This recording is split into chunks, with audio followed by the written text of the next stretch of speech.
नमस्कार साथियों, मैं नंदकिशोर सागर आपका स्वागत करता हूं अपने YouTube चैनल पर। आज फिर से हाजिर हूं मैं माइक्रोसॉफ्ट ऑफिस सीरीज़ की नेक्स्ट वीडियो में। पिछली वीडियोस में हमने जाना था माइक्रोसॉफ्ट ऑफिस और उसके बाद माइक्रोसॉफ्ट वर्ड के बारे में। माइक्रोसॉफ्ट वर्ड की विंडो में जो चीज़ें हमें दिखाई पड़ती हैं उनके क्या नाम हैं, ये हमने पिछली वीडियो में जाना था। अगर आपने वो वीडियो नहीं देखी है तो डिस्क्रिप्शन में आपको उसका लिंक मिल जाएगा, वहाँ से आप उस वीडियो को देख सकते हैं। आज हम जानेंगे माइक्रोसॉफ्ट वर्ड की विंडो में जो चीज़ें हमें दिखाई दे रही हैं उनके एक्शन के बारे में। तो चलिए शुरू करते हैं आज की वीडियो। सबसे पहले हम माइक्रोसॉफ्ट वर्ड को ओपन करेंगे, जिसका तरीका पिछली वीडियो में मैंने आपको बताया भी था। आपको माउस पॉइंटर ले जाना है स्टार्ट बटन पर। यहाँ पर जाने के बाद में आप माउस का लेफ़्ट बटन दबाएंगे। लेफ़्ट बटन दबाने को हम बोलते हैं लेफ़्ट क्लिक। माउस का राइट बटन दबाने को बोलते हैं हम राइट क्लिक। तो माउस का लेफ़्ट बटन हम प्रेस करेंगे, मतलब लेफ़्ट क्लिक करेंगे। लेफ़्ट क्लिक करने पर एक मेन्यू दिखेगा। इस मेन्यू में आपको ढूंढना है माइक्रोसॉफ्ट वर्ड 2016। इस पर क्लिक करते ही वर्ड ओपन हो जाएगा। ये स्क्रीन सामने आएगी जिसमें अभी हमको क्लिक करना है ब्लैंक डॉक्यूमेंट पर, क्योंकि हमें एक ब्लैंक फाइल चाहिए जिसमें पूरा काम हम नए तरीके से अपने तरीके से करना चाहते हैं। और जो बाकी के सामने दिखाई पड़ रहे हैं आपको सैंपल, ये बनी बनाई फाइलें हैं। इनको कैसे यूज़ करना है ये हम अगले वीडियो में जानेंगे। अभी हम शुरुआत एक नए सिरे से करना चाहते हैं, इसलिए हम क्लिक करेंगे ब्लैंक डॉक्यूमेंट पर। इतना काम हमने पिछले वीडियो में ही करके देख लिया था और अभी हमने सिर्फ इनके नामों से परिचित कराया था आपको, जो इस विंडो में दिखाई पड़ रहे हैं। आज हम उनके काम से आपको परिचित कराएंगे कि कैसे इनको यूज़ करना है और क्या इनका काम है। सबसे पहले बात करते हैं टाइटल बार की, जो कि सबसे ऊपर दी हुई है। जैसा कि इसका नाम है टाइटल बार, तो सेम यही इसका काम भी है। ये प्रेजेंट टाइम पर कौन सी एप्लीकेशन खुली हुई है, कौन सा प्रोग्राम खुला हुआ है, उस एप्लीकेशन का टाइटल यानी उसका नाम डिस्प्ले करता है।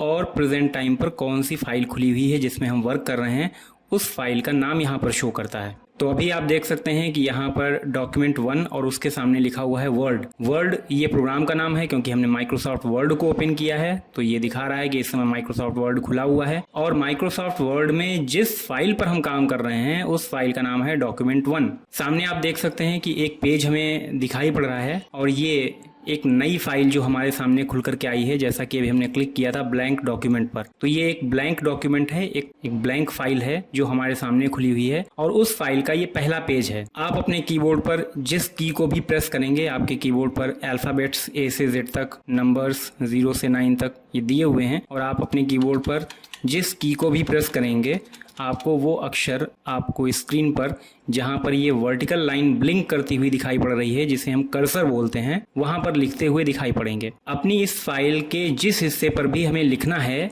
वहां पर इस कर्सर का होना ज़रूरी है, क्योंकि ये कर्सर जहां पर होता है हम उसी जगह पर लिख सकते हैं।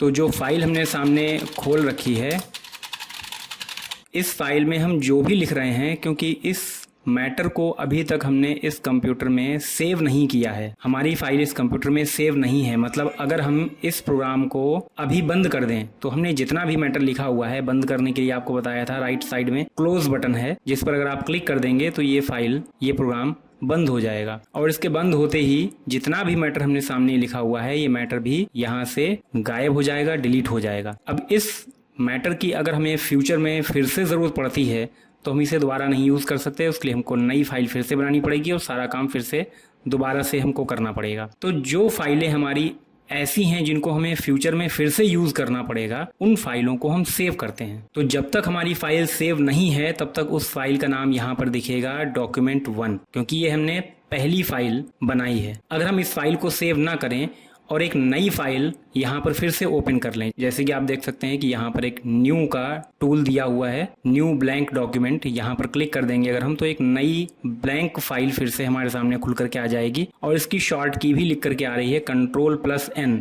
मतलब चाहे हम माउस ला करके इस जगह पर क्लिक करें या अपने कीबोर्ड पर कंट्रोल के साथ में N की को प्रेस करें, दोनों ही कंडीशन में हमारे सामने एक नया डॉक्यूमेंट खुल करके आ जाएगा। तो ये हम करके देखते हैं। इस पर हमने क्लिक किया और क्लिक करते ही हमारे सामने एक नई फाइल खुल करके आ गई। अभी जो फाइल पीछे खुली हुई थी डॉक्यूमेंट 1, वो फाइल बंद नहीं हुई है, वो भी फाइल खुली हुई है, लेकिन अब वो पीछे है और ये एक नई फाइल सामने खुल करके आ गई है, क्योंकि ये फाइल भी सेव नहीं है, इसलिए इस फाइल का नाम लिख करके आ रहा है document2। अगर हम फिर से यहाँ पर क्लिक कर दें न्यू पर, तो एक तीसरी फाइल खुल करके आएगी और उसका नाम होगा document3।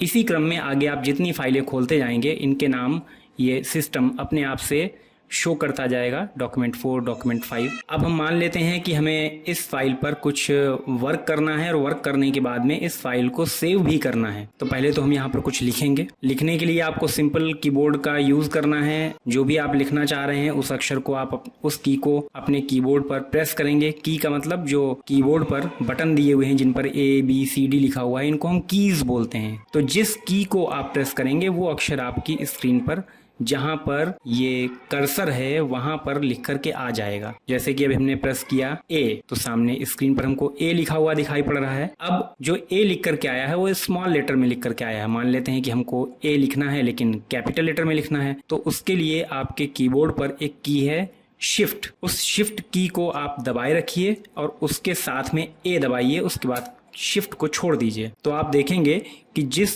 भी की को आप शिफ्ट के साथ में दबाएंगे वो कैपिटल बनेगा। अगर आपको सारे अक्षर कैपिटल लिखने हैं तो आप एक काम कर सकते हैं, आपको बार बार शिफ्ट नहीं दबाना है। आपके शिफ्ट के ही ऊपर एक की दी हुई है कैप्स लॉक। आप इस कैप्स लॉक की को एक बार प्रेस करिए और ये की ऑन हो जाएगी, और इसके ऑन होते ही अब आप जो भी अक्षर लिखेंगे वो कैपिटल ही बनेगा। मोस्टली हम क्या करते हैं कि कैप्स लॉक को ऑफ ही रखते हैं। ऑफ करने के लिए भी आपको यही करना है, एक बार कैप्स लॉक की को प्रेस करना है और कैप्स लॉक ऑफ हो जाएगा। और अब आप जो भी की प्रेस करेंगे तो उसके अक्षर स्मॉल बनेंगे। अब बात आती है कि आपने कुछ लिखा हुआ है और अगर कुछ गलत लिख दिया आपने तो वो कैसे मिटेगा। तो इसके लिए आपके कीबोर्ड पर एक की है जिसका नाम है बैक स्पेस की। आप उस बैक स्पेस की को प्रेस करेंगे और इसको प्रेस करने पर आपका जो कर्सर है उस कर्सर के लेफ्ट साइड वाले अक्षर मिटने लगेंगे। अब अगर हमने कुछ लिखा हुआ है और मान लेते हैं कि हमारा कर्सर बीच में कहीं पर है, बीच में कहीं पर जहां पर भी कर्सर लाना है तो वहां पर आप अपना माउस पॉइंटर लाइए और एक बार क्लिक करिए, तो आपका कर्सर आप देख सकते हैं कि वहां पर दिखना शुरू हो जाएगा। आपको शुरू में कर्सर लाना है तो आप शुरू में आइए, यहाँ पर क्लिक करिए, आपका कर्सर शुरू में पहुँच गया। तो आप जहाँ पर भी माउस ला करके क्लिक कर देंगे आपका कर्सर वहीं पहुँच जाएगा। अब अगर हमको कर्सर के लेफ्ट साइड वाले अक्षर मिटाने हैं तो हम बैक स्पेस की प्रेस करेंगे, और अगर हमको कर्सर के राइट साइड वाले अक्षर मिटाने हैं तो हमारे कीबोर्ड पर एक की है डिलीट, तो हम डिलीट की को प्रेस करेंगे। तो इस तरीके से दो ऑप्शन हमारे पास में हैं कुछ जो लिखा हुआ है उसको मिटाने के लिए। बैक स्पेस का यूज़ कर सकते हैं या फिर डिलीट की का यूज़ कर सकते हैं। अगर कीबोर्ड से ही अपने कर्सर को मूव करना हो तो उसके लिए हम अपने कीबोर्ड पर 4 एरो की दी होती हैं। लेफ्ट एरो की प्रेस करेंगे तो आपका कर्सर लेफ्ट साइड में जाएगा, राइट एरो की का यूज़ करेंगे तो हमारा कर्सर राइट साइड में जाएगा, और अगर डाउन एरो की का यूज़ करेंगे तो हमारा कर्सर डाउन में जाएगा। लेकिन क्योंकि अभी हमने सिर्फ एक ही लाइन लिखी हुई है तो हमारा कर्सर नीचे नहीं जा सकता। उतना मैटर भी आपकी फाइल में लिखा होना चाहिए।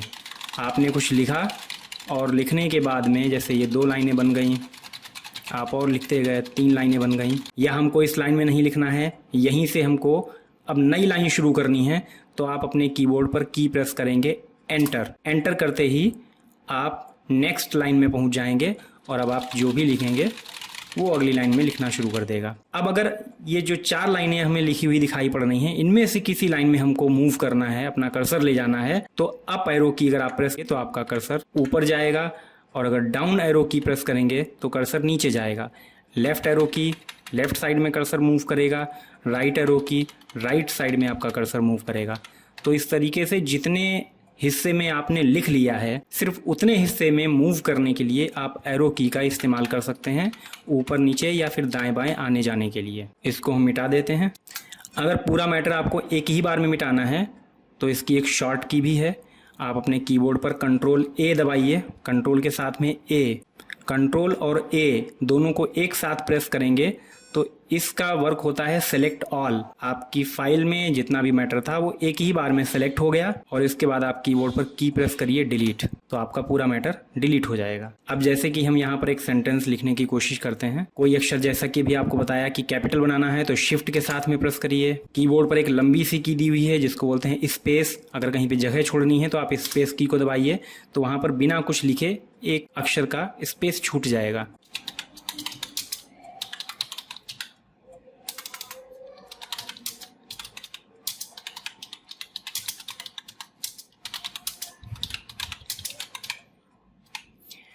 अब जैसे कि हमने इस फाइल में ये एक लाइन लिखी हुई है और इस फाइल को अब सेव करना है, तो सेव करने के लिए हम अपने माउस पॉइंटर को ले जाएंगे। क्विक एक्सेस टूल बार में आपको बताया था कि पहले से ही कुछ टूल्स दिए हुए हैं जिनको हम ज्यादातर बार बार यूज करते हैं, तो हम यहीं से एक टूल यूज कर रहे हैं सेव का। सेव जिस पर क्लिक करके भी हम अपनी फाइल को सेव कर सकते हैं या फिर इसकी शॉर्ट की भी हम यूज कर सकते हैं, कंट्रोल के साथ में एस इस की को प्रेस करके। तो अभी हम फिलहाल माउस का यूज कर रहे हैं और यहाँ पर आकर के क्लिक करेंगे। क्लिक करने पर आपको फिर एक स्क्रीन दिखाई पड़ रही है जिसमें फाइल को सेव करने के लिए हमारे पास कुछ ऑप्शंस सामने खुल करके आ रहे हैं कि फाइल कहाँ सेव करनी है। तो उसमें बेस्ट ऑप्शन है ब्राउज। अभी आप ब्राउज ऑप्शन सेलेक्ट करिए। इस पर क्लिक करने पर आपके सामने फिर से एक डायलॉग बॉक्स खुलेगा और फाइल सेव करते समय दो चीजें जिन पर हमें ध्यान देना है, एक कि हम फाइल को कहाँ सेव कर रहे हैं, वो लोकेशन हमें बतानी है। लोकेशन आपको लेफ्ट साइड में जो दिख रही है वो आप बता सकते हैं कि आप अपनी फाइल को किस जगह पर सेव करेंगे। जैसे कि आप अपनी फाइल डेस्कटॉप पर सेव करना चाहते हैं या किसी फोल्डर के अंदर सेव करना है चाहते हैं, डॉक्यूमेंट नाम का फोल्डर है, डाउनलोड नाम का फोल्डर है, म्यूजिक नाम का फोल्डर है, या फिर हमारे कंप्यूटर की जो हार्ड डिस्क है उसमें आप डायरेक्ट अपनी फाइल सेव करना चाहते हैं, तो वो ड्राइव आपको यहाँ पर शो होंगी CDEF इन नामों से, तो आप डायरेक्ट अपनी फाइल इन ड्राइव में भी सेव कर सकते हैं। तो फिलहाल अभी हम अपनी फाइल सेव कर रहे हैं डेस्कटॉप पर। अभी हम आपको डेस्कटॉप पर फाइल सेव करके दिखा रहे हैं। हमने ऑप्शन लिया डेस्कटॉप कि हमारी फाइल डेस्कटॉप पर सेव होनी है। अब दूसरा काम आपको करना है फाइल नेम। आप फाइल का नाम दीजिए कि आप इस फाइल को किस नाम से सेव करेंगे। तो इसके लिए हमने फाइल में जो भी लिखा है तो ये फिलहाल उसी में से कुछ टाइटल के रूप में उठा लेता है। फिलहाल हम इसको नहीं रखना चाहते, अपनी तरफ से कोई नाम देना चाहते हैं, तो हम इसके लास्ट में एक क्लिक करेंगे। क्लिक करते ही जो लिखा था वो सिलेक्ट हो गया, बैक स्पेस की को दबाया, पूरा मैटर मिट गया और उसके बाद हमने अपनी तरफ से इस फाइल का कोई नाम रखा। जैसे कि हमने इसको नाम दे दिया माई फर्स्ट डॉक्यूमेंट। हम पहली फाइल अपनी MS वर्ड पे बना रहे हैं तो हमने यही नाम रख दिया इसका, माई फर्स्ट डॉक्यूमेंट। जो दो काम हमें करने थे वो हमने कर लिए। हमने लोकेशन बता दी, फाइल कहाँ सेव होनी है, नाम बता दिया किस नाम से सेव होना है और इसके बाद माउस को सेव बटन पर ला करके क्लिक कर देना है। और अब आप ऊपर देख सकते हैं जहाँ पर डॉक्यूमेंट 2 लिख करके आ रहा था, क्योंकि वो फाइल सेव नहीं थी, वहां पर अब आपने फाइल को जिस नाम से सेव किया है वो नाम दिखना शुरू हो गया है। हमारी फाइल का नाम था माई फर्स्ट डॉक्यूमेंट, वो दिख रहा है। इस फाइल के अंदर क्या लिखा है हमने वो हमारे सामने है। तो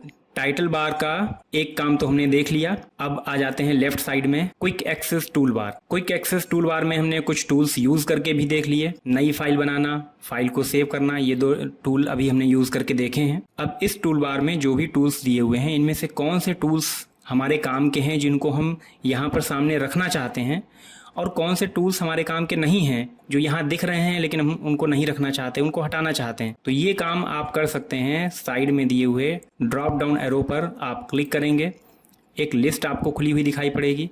इस लिस्ट में आप देख सकते हैं कि जिन नाम के आगे टिक लगा हुआ है वही टूल्स आपको सामने यहाँ दिखाई पड़ रहे हैं। न्यू में टिक लगा है, अभी आपने देखा यहाँ न्यू पर क्लिक करने पर नई फाइल बनी थी। ओपन का टूल यहाँ है, सेव का टूल यहाँ है, सेव पर अभी हमने क्लिक करके देख लिया। तो इस तरीके से जिनमें आपको टिक लगे हुए दिखाई पड़ रहे हैं वो टूल्स यहाँ मौजूद हैं। अब मान लेते हैं कि हमें यहाँ पर जो टूल्स मौजूद हैं इनमें से किसी नए टूल को इस टूल बार में शामिल करना है, तो आप उस टूल को यहाँ ढूंढिए। अगर आपको मिल जाता है जैसे कि स्पेलिंग एंड ग्रामर, इस टूल को हम टूल बार में लाना चाहते हैं तो आप इस पर क्लिक करिए और क्लिक करते ही एक टूल यहाँ पर बढ़ गया स्पेलिंग एंड ग्रामर का, जिसमें ये ABC जैसा लिख करके आ रहा है। अगर आपको इनमें से किसी टूल को हटाना है तो आप फिर से यहाँ पर क्लिक करिए और जिस टूल को आप हटाना चाहते हैं उस टूल पर आकर के क्लिक कर देंगे। जैसे कि इसी पर हम दोबारा क्लिक कर देते हैं और क्लिक करते ही टूल यहाँ से गायब हो गया। अगर आपको इसमें कोई ऐसी कमांड लानी है जो यहाँ पर मौजूद नहीं है लेकिन आप उसको इस टूल बार में लाना चाहते हैं तो इसके लिए नीचे एक ऑप्शन है मोर कमांड्स। इस ऑप्शन को यूज़ करके जो कमांड्स यहाँ पर नहीं हैं, MS वर्ड में बहुत सारी कमांड्स हैं, आप उनमें से किसी भी कमांड को ऐड करा सकते हैं। तो उसके लिए आप मोर कमांड्स पर क्लिक करेंगे। आपके सामने एक डायलॉग बॉक्स खुल करके आएगा, जिसमें आप देख सकते हैं कि लेफ्ट साइड में इस बॉक्स के अंदर कुछ कमांड्स आपको दिखाई पड़ रही हैं और ऊपर लिखा भी है पॉपुलर कमांड्स। जो कमांड्स ज़्यादातर यूज़ होती हैं ये वो कमांड्स हैं। ये पूरी लिस्ट हमारे सामने है, इसको आप ऊपर नीचे खिसका के देख सकते हैं। ऊपर नीचे खिसकाने के लिए आप इन एरो पर क्लिक करेंगे तो ये लिस्ट ऊपर, और नीचे क्लिक करेंगे तो नीचे की तरफ स्क्रॉल होगी। इसके लिए आप माउस का यूज़ कर सकते हैं। माउस में बीच में एक बटन दिया होता है जिसे हम बोलते हैं स्क्रॉल बटन। आप उस स्क्रॉल बटन का यूज़ करके भी इसको ऊपर नीचे खिसका सकते हैं। ऐसे ही आप राइट साइड में देख सकते हैं, राइट साइड में वो कमांड्स आपको दिखाई पड़ रही हैं जो इस समय टूल बार में मौजूद हैं। तो अब हमको यहाँ से कोई नया टूल ऐड करना है। जैसे कि हम एक नया टूल ऐड कर रहे हैं, ड्रॉ टेबल। तो इसके लिए आपको इस ड्रॉ टेबल पर क्लिक करना है और ऐड बटन पर क्लिक करना है। ऐड बटन पर क्लिक करते ही आप देख सकते हैं यहाँ पर एक टूल बढ़ गया ड्रॉ टेबल का। और अब जब हम ओके करेंगे तो ये हमारे क्विक एक्सेस टूल बार में दिखाई भी पड़ेगा। इसी तरीके से अगर हमको अब इसे हटाना हो तो हम दोबारा यहाँ जाएंगे, ड्रॉ टेबल सामने दिया हुआ है, क्लिक करेंगे, ये चेक वहाँ से हट जाएगा और ये टूल भी गायब हो जाएगा। दोबारा क्लिक करेंगे, फिर से ये आ जाएगा। फिर से जाएंगे मोर कमांड्स में और यहाँ पर क्लिक करके ड्रॉ टेबल को अब हम यहाँ रखना ही नहीं चाहते तो इस पर क्लिक करके और रिमूव कर देंगे। रिमूव पर क्लिक करने से इस लिस्ट से ये नाम गायब हो जाएगा। तो इस तरीके से हम किसी नई कमांड को भी यहाँ पर टूल बॉक्स में जोड़ सकते हैं या फिर उसे हटा सकते हैं। नेक्स्ट हम देख लेते हैं, इसी में सबसे नीचे एक ऑप्शन है शो बिलो द रिबन। अगर हम इस ऑप्शन पर क्लिक करेंगे तो हमारी क्विक एक्सेस टूल बार ये रिबन के नीचे दिखनी शुरू हो जाएगी। और अगर इसे ऊपर रखना चाहते हैं तो फिर से हम यहाँ पर क्लिक करेंगे और क्लिक करेंगे शो अबव द रिबन, और इस पर क्लिक करते ही जो ये हमारा रिबन है, इस रिबन के ठीक ऊपर क्विक एक्सेस टूल बार दिखने लगेगी। तो टाइटल बार में दो चीज़ें हमने देख ली। अब तीसरी चीज़ जिसके बारे में हम बात करेंगे वो हैं कंट्रोल बटन्स। 3 कंट्रोल बटन बताए गए थे, मिनिमाइज, मैक्सिमाइज जिसका नाम रीस्टोर भी है, और क्लोज बटन का यूज़ करके हम देख चुके हैं। इस पर क्लिक करने पर जो डॉक्यूमेंट सामने खुला हुआ है वो बंद हो जाएगा। इस पर क्लिक करते ही जो हमने फाइल अभी सेव की थी माई फर्स्ट डॉक्यूमेंट के नाम से, वो बंद हो गई, और इसके नीचे जो फाइल थी डॉक्यूमेंट 1 के नाम से, वो अभी खुली हुई है। अगर इसे भी बंद करना है तो फिर से हम क्लोज पर क्लिक करेंगे। क्लोज पर क्लिक करने पर ये एक बार हमसे पूछ लेगा, क्योंकि ये फाइल हमने सेव ही नहीं की है अभी तक, तो ये पूछ रहा है कि क्या हम इसे सेव करना चाहते हैं। अगर सेव करना चाहते हैं तो हम सेव पर क्लिक कर देंगे, अदरवाइज हम डोंट सेव पर क्लिक करेंगे और बिना सेव किए ये फाइल हमारी बंद हो जाएगी। अब दोबारा से ओपन करते हैं MS वर्ड।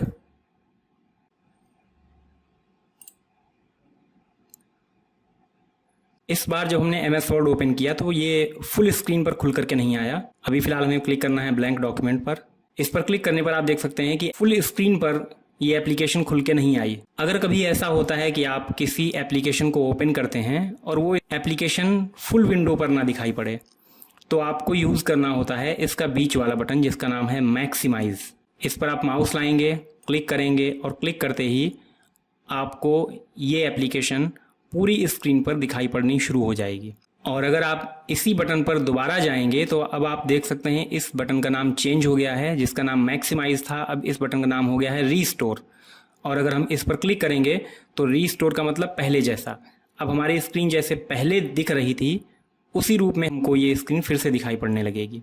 मैक्सिमाइज और रीस्टोर इन बटन को ज़्यादातर हम यूज़ करते हैं एक साथ 2-3 एप्लीकेशंस पर वर्क करने के लिए। जैसे कि अभी हमारी स्क्रीन पर डॉक्यूमेंट 1 के नाम से एक डॉक्यूमेंट खुला हुआ है। इसको हम थोड़ा सा बड़ा कर लेते हैं। बड़ा करने के लिए आप देख सकते हैं कि माउस को जब हम यहाँ पर इसके बॉर्डर पे रखेंगे तो एक एरो जैसा बन के आएगा। अब हमको माउस का लेफ़्ट बटन दबाए रखना है और माउस को अगर ऊपर खींचेंगे तो आपको स्क्रीन बढ़ती हुई, नीचे खींचेंगे तो कम होती हुई दिखाई पड़ेगी। ठीक ऐसे ही अगर हम माउस को राइट साइड में लाएं, लेफ़्ट बटन को दबाए रखेंगे, बटन दबा हुआ है, बटन छोड़ना नहीं है, बटन दबा है और माउस को चला रहे हैं। राइट साइड में अगर माउस को हम खींचेंगे तो स्क्रीन बढ़ती हुई, और अगर लेफ़्ट साइड में माउस को हम खींचेंगे तो स्क्रीन छोटी होती हुई दिखाई पड़ेगी, और जब बटन को हम छोड़ देंगे तो स्क्रीन वहीं पर रुक जाएगी। तो हमने इस पहली फाइल को, जो डॉक्यूमेंट 1 के नाम से है, सेव नहीं है ये फाइल, इसलिए इस नाम से ये फाइल दिखाई पड़ रही है। इसको हमने सामने रखा हुआ है, इस पर हमने कुछ वर्क किया और अब हम इस फाइल को बंद नहीं करना चाह रहे, साथ में एक दूसरी फाइल पे भी काम करना चाह रहे हैं। तो इसके लिए हमने क्लिक किया न्यू ऑप्शन पर। न्यू पर क्लिक करते ही आपको एक अलग विंडो में डॉक्यूमेंट 2 के नाम से ये फाइल खुली हुई दिखाई पड़ रही है। और इसके लिए आप टाइटल बार में जहाँ पर नाम लिखा हुआ है वहाँ पर आप माउस को रखेंगे। आप माउस का लेफ्ट बटन दबाए रखेंगे। माउस का बटन दबा हुआ है, माउस को हम चला रहे हैं तो ये दूसरी जगह मूव होती हुई दिखाई पड़ रही है। माउस का बटन छोड़ दिया। इसकी हाइट विड्थ को हम अपने हिसाब से सेट कर सकते हैं जैसा कि बताया था। और अब आप देख सकते हैं कि एक साथ 2 फाइलें हमारे सामने खुली हुई हैं। एक डॉक्यूमेंट 1 के नाम से फाइल है जिसमें हम क्लिक करेंगे तो हमारा कर्सर आ जाएगा, इस पर भी हम वर्क कर सकते हैं। और दूसरी डॉक्यूमेंट 2 के नाम से जिसमें हम माउस ला करके क्लिक करेंगे तो यहाँ हमारा कर्सर आ जाएगा और हम इसमें भी वर्क कर सकते हैं।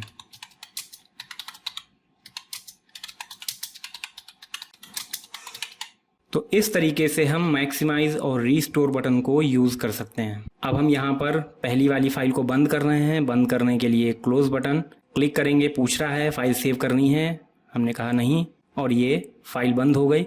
दूसरी वाली फाइल हमारे सामने खुली हुई है।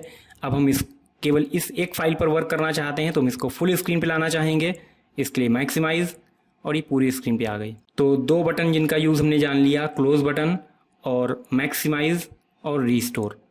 मैक्सिमाइज पर क्लिक करने पर आपकी स्क्रीन जो है फुल स्क्रीन पर विंडो दिखाई पड़ेगी और रीस्टोर पर क्लिक करने पर पूरी स्क्रीन पर ना दिख करके विंडो जो है स्क्रीन के किसी हिस्से पर छोटी होकर के सामने दिखाई पड़ेगी। अब लेफ्ट साइड में अगला बटन है मिनिमाइज। इस बटन का काम है कि आप कुछ समय के लिए इस एप्लीकेशन पर वर्क नहीं करना चाहते लेकिन इस एप्लीकेशन को बंद भी नहीं करना चाहते हैं, तो ऐसी कंडीशन में आप मिनिमाइज पर क्लिक करेंगे और इस पर क्लिक करते ही आपकी ये फाइल नीचे यहाँ टास्क बार में एक टैब के रूप में दिखाई पड़ने लगेगी। अब ये प्रोग्राम, ये फाइल अभी खुली हुई भी है लेकिन हमारे सामने नहीं है और अब हम किसी दूसरे प्रोग्राम को यहाँ से ओपन करके उस पर वर्क कर सकते हैं और जब हमारा वर्क ख़त्म हो जाएगा तब हम उस प्रोग्राम को बंद कर देंगे और दोबारा से इस फाइल को खोलेंगे। और इस फाइल को खोलने के लिए केवल यहाँ आना है, नीचे जो फाइल दिख रही है यहाँ पर आकर के माउस से लेफ्ट क्लिक करना है और ये फाइल हमारे सामने होगी। तो मिनिमाइज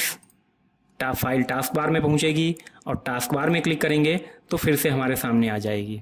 अब टाइटल बार में एक टूल और दिया हुआ है कंट्रोल बटन्स के पास में ही, जो कि ऑफिस 2016 में ही है, इससे पहले के वर्जन में ये नहीं था। इसके बारे में भी जान लेते हैं। इस पर आप माउस लाएंगे, क्लिक करेंगे तो इसमें कुछ ऑप्शंस आपको दिखाई पड़ रहे हैं जिसमें तीसरा वाला ऑप्शन इसमें एक्टिवेट है। इसका नाम है शो टैब्स एंड कमांड्स। क्योंकि ये ऑप्शन वर्क कर रहा है इसलिए हमको अपनी स्क्रीन पर टैब्स जो कि हैं होम, इंसर्ट, डिज़ाइन, लेआउट, ये सारी टैब दिखाई पड़ रही हैं और इन टैब्स के साथ साथ इन टैब के अंदर जो कमांड्स मौजूद हैं वो रिबन पर दिखाई पड़ रही हैं। जैसे होम टैब इस समय खुली हुई है तो रिबन पर हमें जो दिखाई पड़ रही हैं कमांड्स वो होम टैब की कमांड है। इंसर्ट पर क्लिक करेंगे तो इस पर क्लिक करने पर इस रिबन पर हमें इंसर्ट टैब से संबंधित कमांड्स दिखाई पड़ेंगी। डिज़ाइन पर क्लिक करेंगे तो डिज़ाइन टैब से संबंधित कमांड्स हमको दिखाई पड़ेंगी। नेक्स्ट, इसी के ऊपर ऑप्शन है शो टैब्स। अगर हम इस ऑप्शन पर क्लिक कर दें तो इस पर क्लिक करने पर अब आप देख सकते हैं कि सामने की स्क्रीन पर हमें सिर्फ टैब दिखाई पड़ रही हैं, रिबन नहीं दिखाई पड़ रहा। रिबन तब दिखाई पड़ेगा जब आप किसी टैब पर क्लिक करेंगे तो उस टैब से संबंधित कमांड्स आपको रिबन पर दिखने लगेंगी। और जब आपको इसका यूज़ नहीं करना है तब आप पेज पर क्लिक करिए, पेज पर अपना वर्क स्टार्ट करिए और ये रिबन फिर से छिप जाएगा। फिर इसमें फर्स्ट नंबर पे दिया हुआ है ऑटो हाइड रिबन। अगर हम इस पर क्लिक कर देंगे तो इस पर क्लिक करने पर आप देख सकते हैं कि हमको स्क्रीन पर सिर्फ पेज दिखाई पड़ रहा है, ना टैब्स नज़र आ रही हैं ना ही रिबन नज़र आ रहा है। लेकिन जैसे ही आप अपने माउस पॉइंटर को ऊपर ले जाएंगे तो आपको टैब्स, रिबन, ये सारी चीज़ें दिखनी शुरू हो जाएंगी और माउस को जब आप नीचे लाएंगे तो ये फिर से हाइड हो जाएंगी। तो हम फिर से वही ऑप्शन लगा लेते हैं। इसके लिए इस एरो पर क्लिक किया और सबसे नीचे वाला ऑप्शन लगाया शो टैब्स एंड कमांड्स, क्योंकि हम चाहते हैं कि हमको टैब्स भी दिखाई पड़ें और उनसे संबंधित कमांड्स भी दिखाई पड़ें। रिबन का पूरा यूज़ तो आपको आगे की वीडियोस में जानने के लिए मिलेगा, लेकिन अभी थोड़ा सा हम देख लेते हैं। टाइपिंग में कुछ चीज़ें हमें ज़रूरत पड़ती हैं, तो उनको हम रिबन पर यूज़ करके देख लेते हैं कि कैसे यूज़ करना है। जैसे अभी हमने सामने एक सेंटेंस लिखा हुआ है और हमने अभी कोई चेंज नहीं किया, जैसी फाइल खुली थी बस उसी फाइल पे हमने लिखना शुरू कर दिया। तो इस तरीके से मैटर लिख करके हमारे सामने आ रहा है। हमने एंटर दबाया, कर्सर हमारा नेक्स्ट लाइन में पहुंचा। अब हम चाहते हैं कि इस बार हम ये सेंटेंस लिखेंगे या कुछ नया लिखेंगे, तो जो लिख कर के आ रहा है वो कुछ ज़्यादा छोटे साइज़ में है। हम जो लिखना चाहते हैं थोड़ा बड़े साइज़ में लिखना चाहते हैं। तो इसके लिए आप लिखने से पहले ही माउस पॉइंटर को ले जाएं फ़ॉन्ट साइज़ पर। यहाँ आप एरो पर क्लिक करेंगे, इसमें फ़ॉन्ट साइज़ 11 लगा हुआ है। आप उससे थोड़ा बड़ा 16, 18, 20, 22 जो रखना चाहें, जैसे हमने 18 लगा लिया। तो अब आप देख सकते हैं कि हमारा कर्सर पहले से थोड़ा बड़ा दिख रहा है और अब जो लिखेंगे वो भी पहले से बड़ा लिख करके आएगा।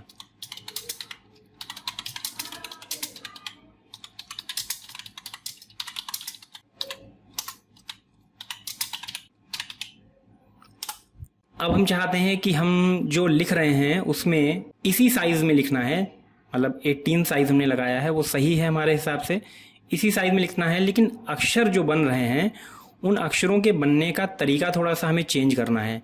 अक्षर थोड़ा सा और स्टाइलिश होने चाहिए, घूमे हुए, गोल गोल, या अभी अंग्रेज़ी में अक्षर बन रहे हैं, अंग्रेज़ी के बजाय हिंदी में अक्षर बनने लगे, ये काम हमें करना है। तो इसके लिए हमको यूज़ करना होता है फ़ॉन्ट। इसके लिए हमें फ़ॉन्ट वाले कमांड में ड्रॉप डाउन एरो पर क्लिक करना है। आपको कुछ फ़ॉन्ट्स इसमें दिखने शुरू हो जाएंगे। आपको सामने स्टाइल्स भी नज़र आ रही हैं। सामने जिस रूप में लिखा हुआ आपको दिखाई पड़ रहा है, आप जैसा फ़ॉन्ट लेंगे, आप इसमें माउस को स्क्रॉल करेंगे तो आपको और भी फ़ॉन्ट्स नज़र आएंगे। बहुत सारे फ़ॉन्ट इसमें हैं। ये सभी इंग्लिश के फ़ॉन्ट हैं, ये हिंदी के फ़ॉन्ट हो गए। अब जैसे कि हमने इंग्लिश का ये वाला फ़ॉन्ट लिया, इस पर क्लिक किया। क्लिक करने के बाद में अब हम लिख करके देखते हैं, जैसा हमें वहाँ पर सैंपल के तौर पे दिखाई पड़ रहा था, हमारे अक्षर अब वैसे ही बनेंगे।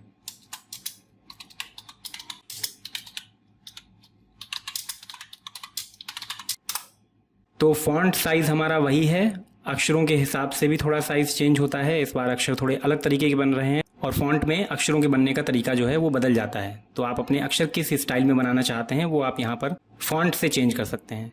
जिस तरीके से इंग्लिश लिखते तो हम सभी हैं, लेकिन सभी के लिखने का तरीका, अक्षर बनाने का तरीका, हैंड राइटिंग सभी की अलग अलग होती है। बस आप यही समझ सकते हैं कि ये एक तरीके से हैंड राइटिंग आप जो है वो कैसी रखना चाहते हैं, वो आप फ़ॉन्ट में जाकर के चेंज कर सकते हैं। नेक्स्ट अब हम देख लेते हैं कि इस बार हम लिखना चाहते हैं, फ़ॉन्ट यही रखना है, साइज़ भी यही रखना है, लेकिन इस बार ब्लैक कलर से नहीं लिखना। हम चाहते हैं कि हमको रेड कलर से लिखना है या ग्रीन कलर से लिखना है। तो इसके लिए लिखने से पहले ही हम यहाँ पर आएंगे फ़ॉन्ट कलर, इस एरो पर क्लिक करेंगे। सामने आपको कई कलर्स दिखाई पड़ेंगे, नीचे भी कुछ कलर्स दिए हुए हैं। मोर कलर में और ज़्यादा कलर आपको मिल जाएंगे। तो फिलहाल हम यहीं से ले रहे हैं, हमने कलर ले लिया है ग्रीन, और अब जो भी हम लिखेंगे वो ग्रीन कलर में लिख करके आएगा।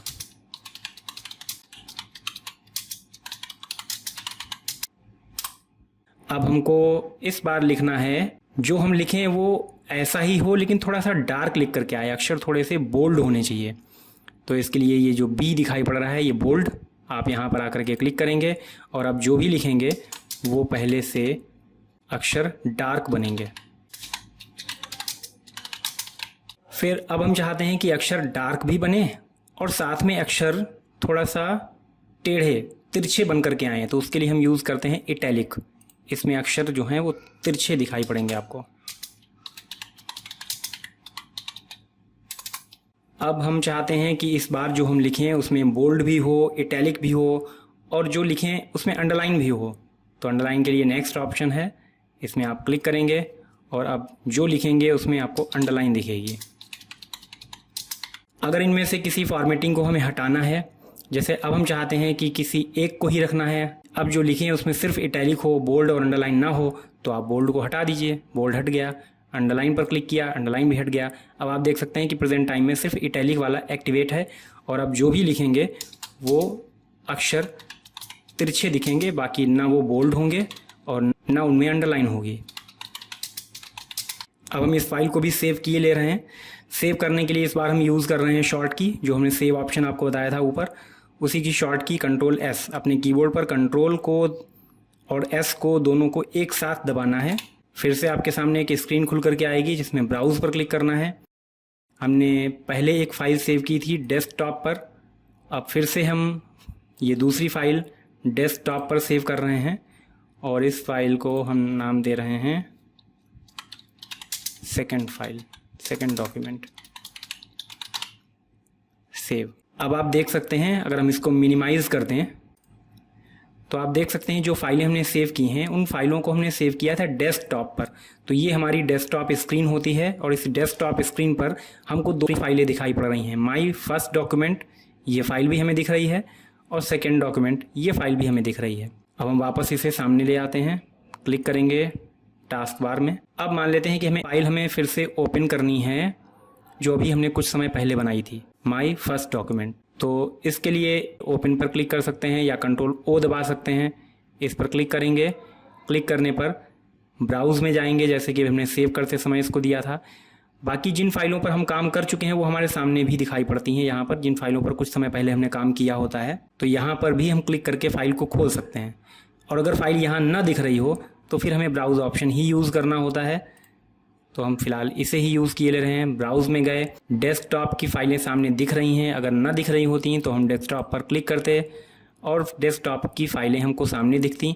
इनमें से जिस फाइल को खोलना है माई फर्स्ट डॉक्यूमेंट उस नाम पर क्लिक करेंगे, ओपन पर क्लिक करेंगे और हमारे सामने वो फ़ाइल खुल करके आ जाएगी।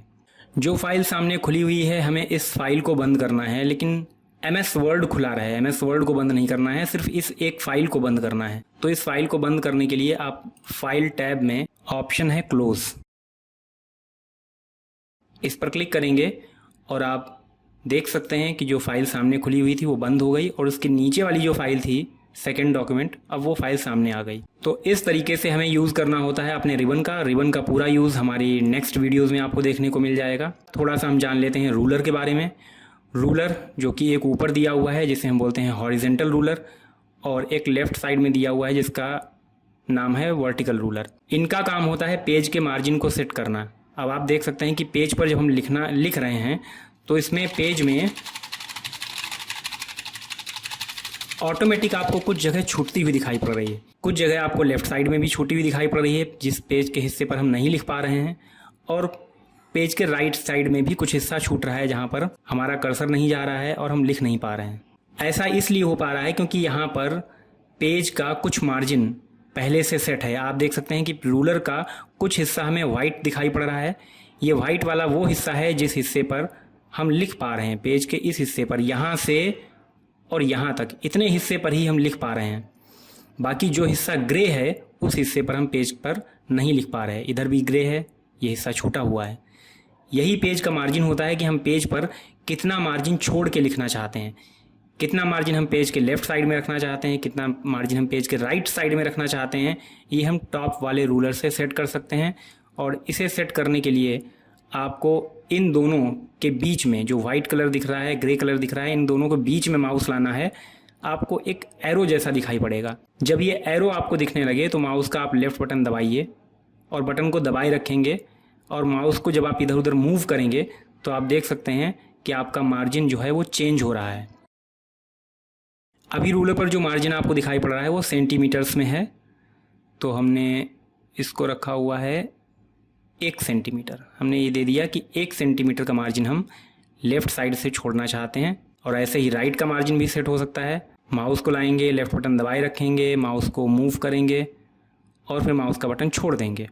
हमने राइट साइड में भी ऐसे ही मार्जिन सेट कर दिया है। अभी आप देख सकते हैं पेज का ऊपर का इतना हिस्सा खाली है और अगर हम नीचे जाएं पेज के तो पेज के नीचे का भी इतना हिस्सा खाली रहेगा। अगर आप लिखते लिखते पूरा नीचे तक आ जाएंगे तो पेज का जो हिस्सा वाइट आपको दिख रहा है इतने हिस्से में ही ये लिखेगा और इसके बाद ये नेक्स्ट पेज पे आपका कर्सर चला जाएगा। पेज का इतना हिस्सा ये खाली ही रहेगा क्योंकि आपका जो मार्जिन है बॉटम का वो जितना सेट होगा उतने पर ही ये लिखेगा। तो इस मार्जिन को भी आप चेंज कर सकते हैं और उसके लिए आपको इन दोनों के बीच में माउस लाना है। लेफ़्ट बटन दबाए रखिए, माउस को आप ऊपर खींचेंगे, मार्जिन आपको कम होता हुआ दिखेगा। माउस को आप नीचे खींचेंगे तो मार्जिन बढ़ता हुआ दिखेगा। तो इस तरीके से रूलर से आप मार्जिन सेट करने का काम कर सकते हैं। अभी रूलर के आगे भी बहुत सारे काम आएंगे, वो आपको नेक्स्ट वीडियोज़ में बताए जाएंगे। अभी हमने थोड़ा सा उसका रूलर का यूज़ करके देख लिया। पेज पर आप राइट साइड में देख सकते हैं एक स्क्रॉल बार दी हुई है जिसमें ऊपर वाला एरो और नीचे वाला एरो, इन एरोज पर क्लिक करके पेज को ऊपर नीचे खिसकाया जा सकता है। अभी हम नीचे वाले एरो पर क्लिक कर रहे हैं तो पेज के नीचे वाले हिस्से पर हम पहुंच रहे हैं, ऊपर का हिस्सा छिपता जा रहा है। और अगर हम ऊपर वाले एरो पर क्लिक कर रहे हैं तो हम पेज के ऊपरी हिस्से पर पहुंच रहे हैं और पेज का नीचे वाला हिस्सा छिप रहा है। इसको आप सीधे माउस से भी कर सकते हैं। माउस आपका पेज के किसी भी हिस्से पर हो, आप माउस का जो बीच वाला बटन है स्क्रॉल बटन, आप उसको स्क्रॉल करके उसके ज़रिए भी पेज को ऊपर नीचे खिसका सकते हैं, स्क्रॉल कर सकते हैं। इसी तरीके से एक स्क्रॉल बार नीचे भी दिखाई पड़ती है जिसका नाम है हॉरिजेंटल स्क्रॉल बार। अभी हमको वो स्क्रॉल बार नहीं दिखाई पड़ रही क्योंकि अभी पूरा का पूरा पेज हमारे सामने है। जब इस पेज का साइज़ हम बहुत बड़ा कर लेंगे, जैसे हम चाहते हैं कि ये पेज बड़े साइज़ में हमको दिखाई पड़े, तो इसके लिए सबसे नीचे जो दी हुई है स्टेटस बार, इस स्टेटस बार में आपको बताया था ये जूम स्लाइडर, इसमें प्लस पर क्लिक करेंगे तो आपको अपना पेज पहले से काफ़ी बड़ा दिखाई पड़ेगा। ये जूम इन, इसे जूम इन बोलते हैं। और माइनस पर क्लिक करेंगे तो पेज हमको छोटा होता हुआ दिखाई पड़ेगा, जिसे हम बोलते हैं जूम आउट। तो जूम इन, अगर आपने पेज को बहुत ज़्यादा जूम इन कर रखा है तो अब आप देख सकते हैं कि नीचे एक स्क्रॉल बार दिखनी शुरू हो गई है जो कि है हॉरिजेंटल स्क्रॉल बार। और इसमें अगर हम लेफ़्ट वाले एरो पर क्लिक करेंगे तो हमारा पेज लेफ़्ट की तरफ मूव होता हुआ दिखाई पड़ेगा। हम पेज के लेफ़्ट वाले हिस्से को देख पाएंगे, राइट वाला हिस्सा छिप जाएगा। और अगर हमें पेज के राइट वाले हिस्से पर काम करना है तो हम राइट एरो पर क्लिक करेंगे, हम पेज के राइट वाले हिस्से पर पहुंच जाएंगे और लेफ़्ट वाला छिप जाएगा। तो इस तरीके से हॉरिजेंटल स्क्रॉल बार का यूज़ भी किया जा सकता है। फिलहाल हम इसे वापस जूम आउट किए ले रहे हैं। जूम आउट होते ही यहाँ से हॉरिजेंटल स्क्रॉल बार गायब हो गई क्योंकि उसका अब कोई यूज़ ही नहीं है। अब सबसे नीचे आ जाते हैं। सबसे नीचे है स्टेटस बार। इस स्टेटस बार का वर्क आपको बताया था कि प्रेजेंट टाइम पर जो डॉक्यूमेंट, जो फाइल सामने खुली हुई है उसकी इन्फॉर्मेशन हमको यहाँ पर दिखाई देती है। हमको यहाँ पर दिखाई पड़ रहा है कि हमारी फाइल का फर्स्ट पेज सामने खुला हुआ है और इस फाइल में टोटल पेज कितने हैं, 1, एक ही पेज है अभी। अब हम इसमें बढ़ा करके देख लेते हैं। हमने यहाँ पर लास्ट में क्लिक किया, एंटर, फिर कुछ लिखा, एंटर। अगर आप लिखा लिखाया टेक्स्ट यहाँ पर चाहते हैं तो उसके लिए एक वर्ड आप यूज़ कर सकते हैं, equal RAND bracket open bracket close और एंटर। इसमें लिखे लिखाए पैराग्राफ्स आपके सामने आ जाएंगे। जैसे कुछ ये इस तरीके के पैराग्राफ हमारे सामने आ गए। ये 5 पैराग्राफ हैं जो इस तरीके से लिखे लिखाए हमारे सामने शो होंगे। और अब आप देख सकते हैं कि हमारा मैटर जितना फर्स्ट पेज पे आ सकता था मार्जिन के अकॉर्डिंग, उतना फर्स्ट पेज पे है और बाकी का मार्जिन को छोड़ते हुए सेकंड पेज पे चला गया। कुल पेज कितने हैं, 2। हमारा कर्सर इस समय कहाँ है, पेज नंबर 2 पर है। हम पेज नंबर 2 पर काम कर रहे हैं। हम यहाँ आएंगे, पेज नंबर 1 पर कहीं पर क्लिक कर देंगे तो अब हमारा कर्सर पेज नंबर 1 पर है तो यहाँ दिखेगा पेज 1 कि हम पेज 1 पे काम कर रहे हैं। लेकिन पेज हमारी फाइल में कुल कितने हैं, 2। हमारी इस फाइल में टोटल वर्ड्स अब तक जो हमने टाइप किए हैं वो हैं 314। इसी स्टेटस बार में कुछ चीज़ें ये हमारी स्पेलिंग और ग्रामर के संबंध में भी शो करेगा। यहाँ पर जो क्रॉस बन कर के आ रहा है ये शो कर रहा है कि अभी कई चीज़ें इसमें हैं जिनकी स्पेलिंग्स या उनकी ग्रामर में कुछ गलतियाँ हैं। और लैंग्वेज हमने यूज़ कर रखी है इंग्लिश की। स्पेलिंग से संबंधित, ग्रामर से संबंधित मिस्टेक्स जो हम टाइपिंग के समय करते हैं उनको कैसे सही किया जा सकता है वो स्पेलिंग एंड ग्रामर के यूज़ में आपको बताया जाएगा। तो अभी स्टेटस बार में एक चीज़ और बच रही है, वो हैं व्यू बटन्स। व्यू बटन्स में मेन बटन होता है बीच वाला जो कि एक्टिवेट है इस समय, जिसका नाम है प्रिंट लेआउट। इस बटन पर क्लिक करने पर, या हम कह सकते हैं कि इस लेआउट में हमको हमारा पेज ठीक वैसा ही दिखाई पड़ता है जैसा प्रिंट आउट में निकलेगा। अगर आप इस फाइल का प्रिंट आउट निकालते हैं, जो फाइल सामने है, तो आपको फाइल में जैसा नज़र आ रहा है कि एक पेज है, इस पेज में इतना मार्जिन ऊपर छूटा है, इतना लेफ्ट साइड में छूटा है, इतना राइट साइड में छूटा है और बीच में ये चीज़ें इस कलर में, इस तरीके से, इस स्टाइल में लिखी हुई हैं। आप प्रिंट निकालेंगे तो सेम ऐसा ही आपको नज़र आएगा प्रिंट आउट में भी। तो ये सबसे इम्पॉर्टेंट लेआउट है क्योंकि इसमें हमको हमारा मैटर सेम वैसा ही दिखाई पड़ता है जैसा प्रिंट आउट में निकल के आता है। फिर इसी में फर्स्ट नंबर पे है रीड मोड, रीडिंग लेआउट जिसे बोलते हैं। इस पर क्लिक करेंगे तो इसमें क्लिक करने पर हमारा मैटर 2-2 पेज के सेट में सामने दिखना शुरू हो जाएगा और इस तरीके से वो मैटर हमारे सामने होगा कि उसको आसानी से पढ़ा जा सके। इसीलिए इसका नाम है रीडिंग लेआउट, कि जब हमें अपने मैटर को रीड करना होता है तो आप इस लेआउट को यूज़ कर सकते हैं। और तीसरा है वेब लेआउट। ब्राउज़र पर एक वेब पेज के रूप में ये कैसा दिखाई पड़ेगा वो जानने के लिए आप क्लिक कर सकते हैं वेब लेआउट पर और इस पर क्लिक करने पर आपको दिखाई पड़ेगा कि अगर आप इसे एक वेब पेज के रूप में अपलोड करते हैं तो ब्राउज़र पर ये फ़ाइल आपको इस रूप में दिखाई पड़ेगी। तो फ़िलहाल हमको हमेशा प्रिंट लेआउट ही लगा करके रखना होता है और हम इसे वापस लगा लेंगे।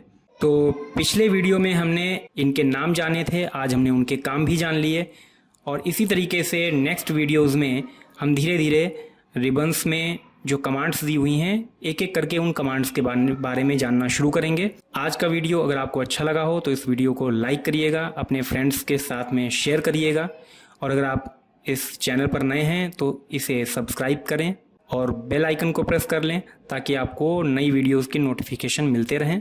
आज की वीडियो देखने के लिए आपका धन्यवाद। मिलते हैं नेक्स्ट वीडियो में, तब तक के लिए नमस्कार।